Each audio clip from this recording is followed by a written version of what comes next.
사람이 빚을 지고 산다는 것은 너무너무 부담스럽습니다. 만일 갚지 못하면 어떻게 돼요? 채권자로부터 정상적인 생활을 할 수 없을 정도로 심한 독촉을 받게 되겠죠. 시도 때도 없이 전화하고요, 직장이든 사업장이든 그렇게 찾아가서 소란도 부릴 것입니다. 한마디로 창피를 줘서 고개를 들지 못하게 해서 빨리 갚도록 압박을 하는 것이죠. 많은 사람들이 이런 경험을 하면서 살아가고 있는 겁니다. 그래서 빚독촉을 이기지 못하면 어떻게 돼요? 매일매일 긴장하면서 살아가는 사람들이 이 순간에 정말 많은 것 같습니다. 오늘 이런 마음가짐으로 나는 빚독촉을 받으며 살아가고 있다, 이렇게 고백하는 한 사람이 성경 속에 등장하고 있습니다. 14절을 주목해 보세요. 헬라인이나 야만인이나 지혜 있는 자나 어리석은 자에게 내가 뭐라고요? 빚진 자라. 바울이 자신을 향하여 빚진 자라고 그렇게 부르고 있습니다. 그가 도대체 누구에게 얼마만큼 어떠한 빚을 졌다는 말입니까? 그런 헬라인과 야만인과 지혜자와 어리석은 자에게 내가 빚을 졌다, 그렇게 말하고 있습니다. 여러분, 바울이 이 사람들과 무슨 동업을 했나요? 아니면 사업적인 어떠한 거래를 했다는 말입니까? 전혀 그렇지 않습니다. 바울이 지금 빚을 지고 있다는 이 사람들은 어쩌면 이 사람들을 한 번도 이전에 만나보지 못했던, 다시 말하면 그들은 일면식도 없는 사람일 수도 있습니다. 그런데 이 바울이 한 번도 만나본 적이 없는 이 사람들에게 도대체 무슨 빚을 졌다는 말입니까? 그래서 우리는 본문이 시작되는 1절부터 살펴봐야만 하는 것입니다. 자, 1절을 살펴보면은 복음이라는 단어가 계속해서 등장하는 것을 우리가 볼 수 있죠. 1절 복음을 위하여, 2절 이 복음은, 9절 복음 안에서, 이렇게 이 복음이라는 말이 17절까지 무려 7번이나 등장을 합니다. 자, 그렇다면 바울이 진 빚이 도대체 무엇이었을까요? 이것은 바로 복음이라는 빚이었습니다. 자, 하나님이 선지자들을 통해서 그 아들에게 약속하신 복음을 말하는 것입니다. 다윗의 혈통에서 나시고 성결의 영으로는 죽은 자 가운데서 부활하신 바로 이 복음을 말하는 것입니다. 죽은 자를 살릴 수 있는 복음, 죄의 문제를 해결할 수 있는 이 복음, 죽음의 관문을 통과할 수 있는 이 복음, 영원한 생명을 주의 백성에게 줄 수 있는 이 복음, 바로 바울은 이 복음의 빚진 자라고 자신을 빗대어 말하는 것입니다. 바울은 복음에 대하여 그러면 왜 그렇게 빚진 자 같은 삶을 살았을까요? 그는 이 복음을 전하지 않으면 나에게 화가 미칠 것이라는 이런 심정을 가지고 있었기 때문입니다. 에스겔 3장 17절에 보게 되면은 하나님께서 에스겔 선지자에게 말씀하시죠. 내가 너를 파수꾼으로 세웠으니 너희들이 가서 나의 이 말을 믿지 않는 사람에게 전하라.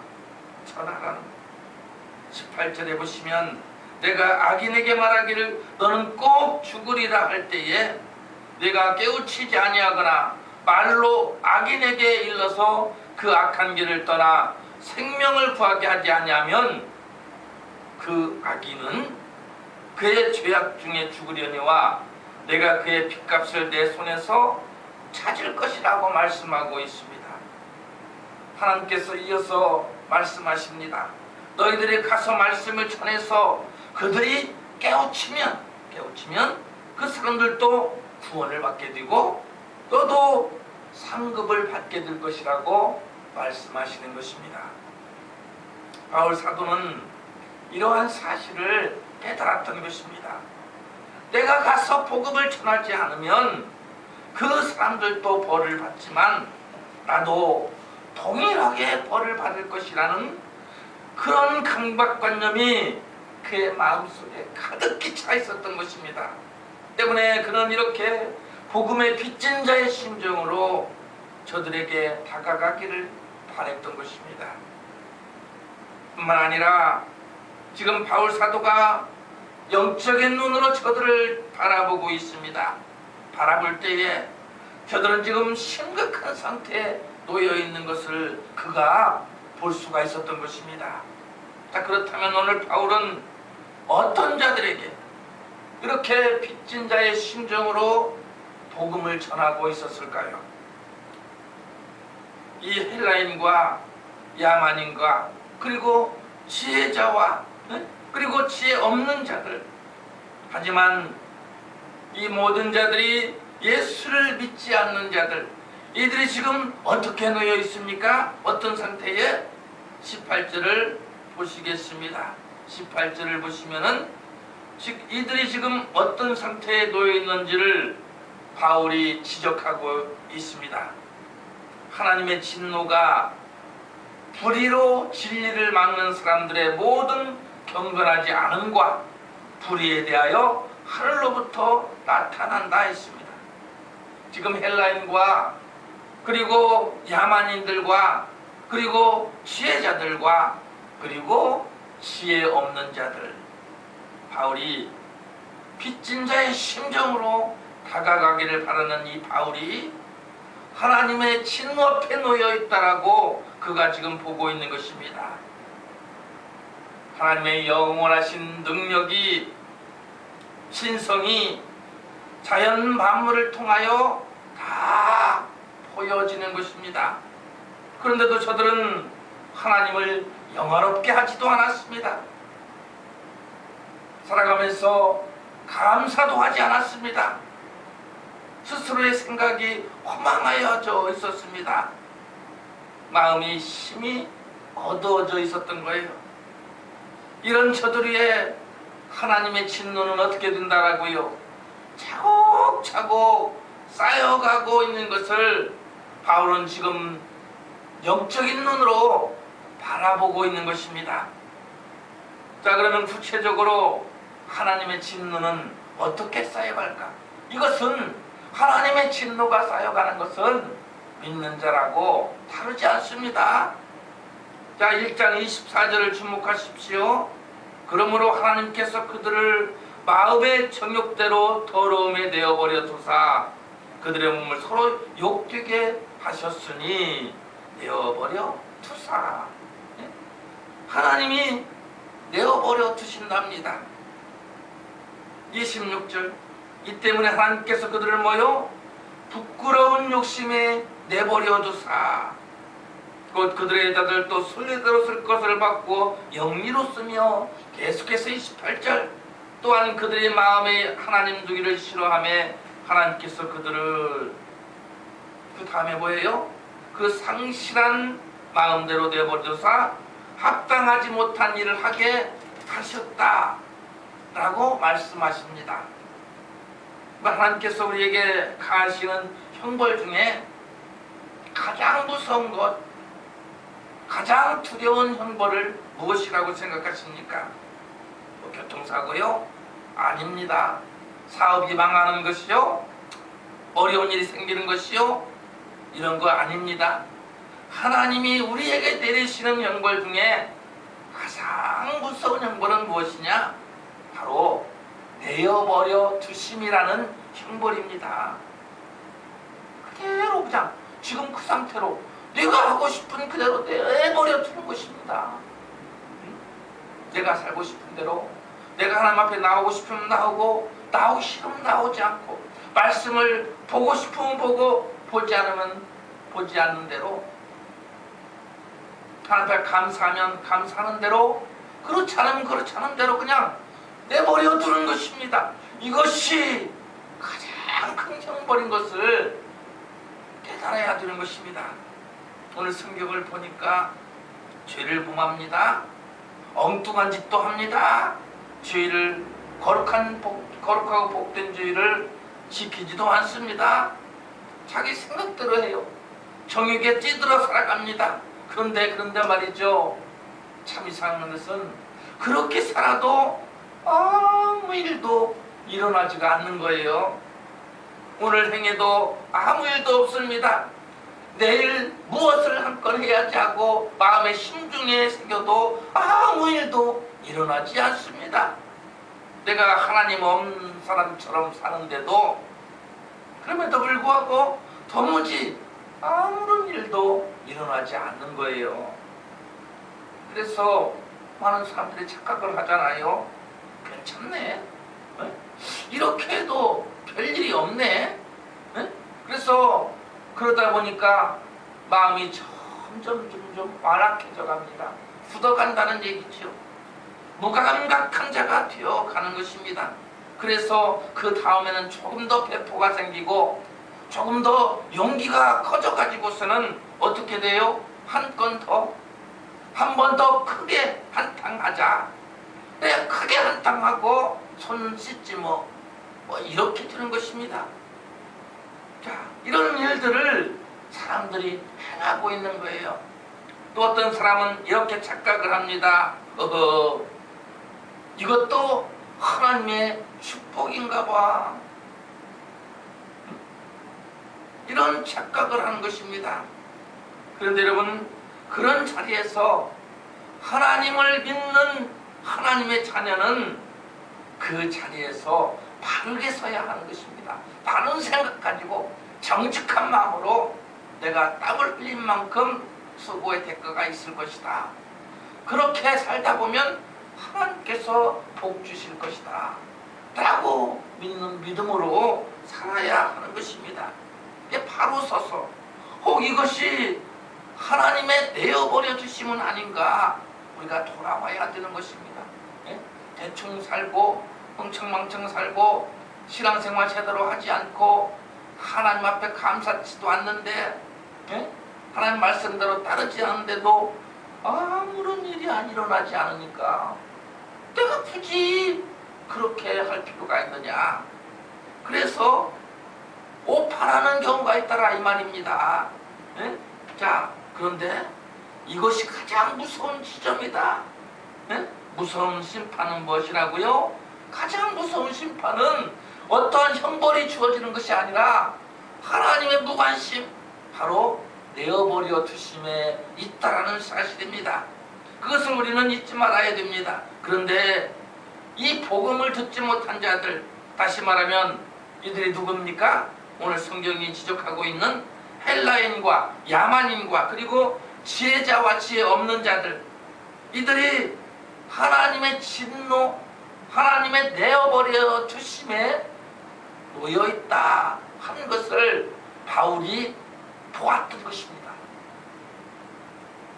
그래서 그가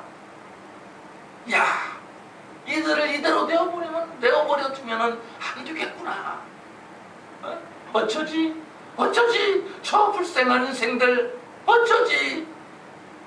왜? 바울은 영적인 눈으로 바라볼 때에 그것이 가장 큰 하나님의 징계였거든요.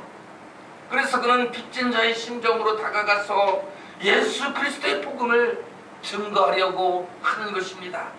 그런데 여러분, 우리가 이 말씀 앞에서 한 가지 정말 충격적인 내용을 더 찾아내야만 됩니다. 그것이 뭐예요? 그것은 이 바울 사도가 이 이방인들에게 빚진 자의 심정을 가지는 것보다 더 강하게 또 하나의 대상에게 빚진 자의 심정을 가지고 있었다라는 것입니다. 이들이 누구일까요? 15절을 보시기를 바랍니다. 15절은 그래서 로마서의 핵심입니다. 그러므로 나는 할 수 있는 대로 로마에 있는 너희에게도 복음 전하기를 원하노라. 14절의 말씀은 사실 15절 말씀을 주기 위한 서론적인 것에 불과합니다. 바울이 말하고자 하는 것은 사실 15절이죠. 자, 여러분, 이 문맥의 흐름을 잘 봐야 됩니다. 이 말씀의 뜻이 이렇기 때문입니다. 헬라인과 야만인과 지혜자와 지혜 없는 자들, 다시 말해서 아직까지도 복음을 듣지 못한 그런 자들에게 빚진 자의 심정으로 다가가기를 원한다. 자, 그런데 이보다 더 강렬하게 내가 복음을 전하고 싶은 대상이 있다. 그 대상이 누구냐? 바로 로마에 있는 너희들이다. 1장 7절을 보십시오. 바로 이 편지에 쓰신 자들입니다. 로마에서 하나님의 사랑하심을 받고 성도로 부름받은 사람들이 있었습니다. 다시 한번 또 보십시오. 이들이 누굽니까? 바울이 복음을 전하려고 하는 자들이 도대체 누구란 말입니까? 이들은 이미 예수를 믿고 있는 자들이었습니다. 그러니까 쟤들 딴에는 믿음 생활 잘하고 있는 자들이었다는 거예요. 다시 말해볼까요? 그들은 누구냐? 성도라고 부르심을 받고 있는 자들이었다. 저들의 믿음이 온 세상에 전파된다라는 말은 믿지 않는 자들이 그 사람들을 바라보면서, 성도라고 불림을 받는 자들을 바라보면서 이 사람은 정말 예수를 잘 믿고 있는 자들이다. 자, 이런 것을 우리는 장인 또는 무슨 쟁이 이렇게 말합니다.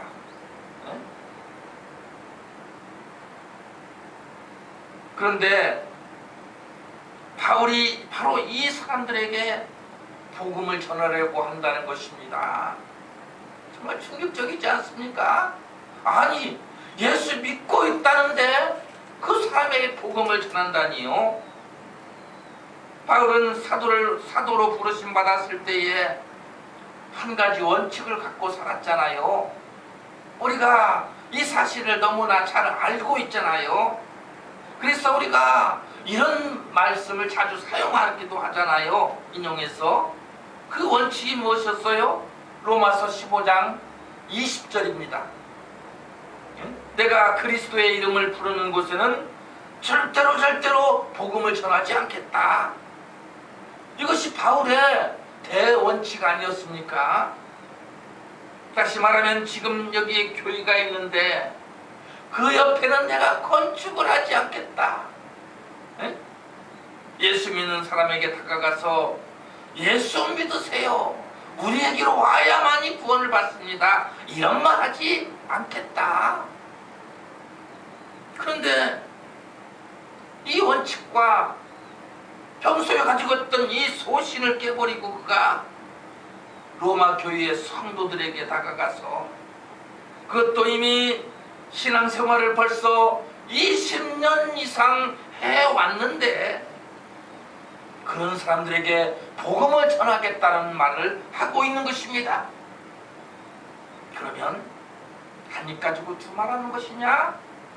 아니, 바울이 가졌던 대원칙은 이제부터 깨지는 것이냐? 이 사람들에게 지금 바울의 말을 우리가 한번 새겨보아야 됩니다. 헬라인과 야만인과 어리석은 자와 지혜 있는 자에게 복음이 필요한 것처럼 당신들에게도 복음이 필요합니다.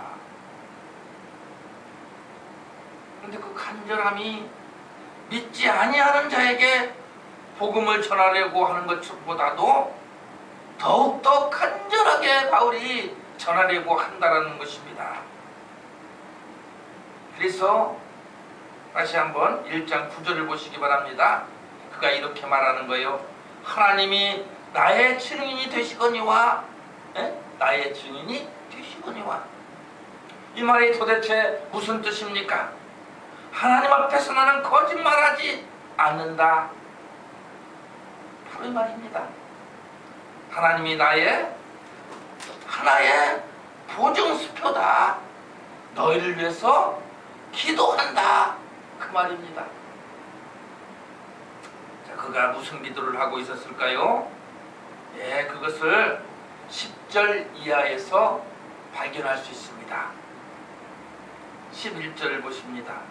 내가 너희 보기를 간절히 원하는 것은 어떤 신령한 은사를 너희에게 나누어 주어 너희를 견고하려 함이니.